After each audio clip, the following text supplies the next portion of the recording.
Sanjay vegetable and किचनमध्ये आपलं स्वागत आहे। चला आज मी करते कारल्याची भाजी सुक्की। त्याच्यासाठी घेतलेत मी 4 कारले, अर्धी वाटी शेंगदाणे, 7-8 लसूण, थोडा काळा मसाला, लाल तिखट आणि हळद आणि 1 कांदा। चला मी ते करते। आधी घेऊ कारलं कापून बारीक, पातळ पातळ गोल गोल। हे झाले आपले कारले कापून। आता उकडायला टाकते। उकडायला टाकले आधी थोडंसं मीठ टाकते। आता कारले टाकून घेते।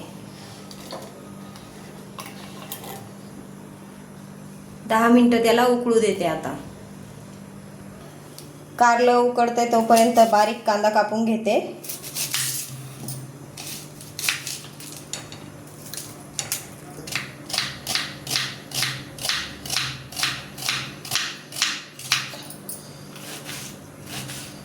कांदा झालाय कापून, त्याच्यामध्ये आता दाण्याचं कूट करून घेते। त्याच्यात थोडेसे 5-6 लसूण घेतलेले ते टाकून बारीक करून घेते। हे झाले कारले उकडून, आता गार करून घेते। 3 पळ्या तेल टाकून घेते।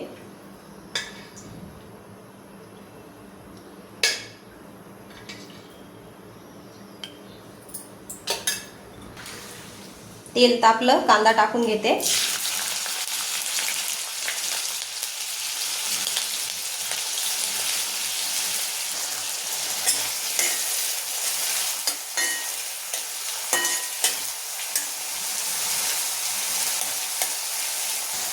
कांदा छान 5 मिनिटं लाल होऊ देते।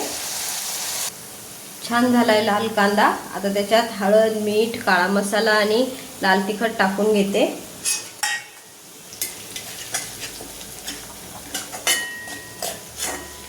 कारलं पण झालंय गार, ते बी टाकून देते।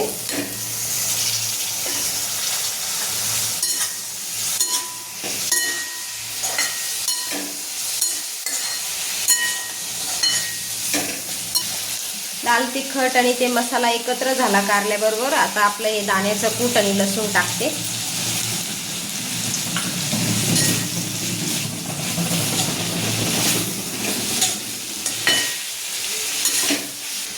आता त्याला 5 मिनिटं झाकून ठेवते, म्हणजे छान होईल ती।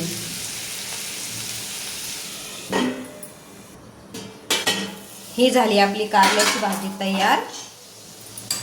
आता दाखवते ताटामध्ये।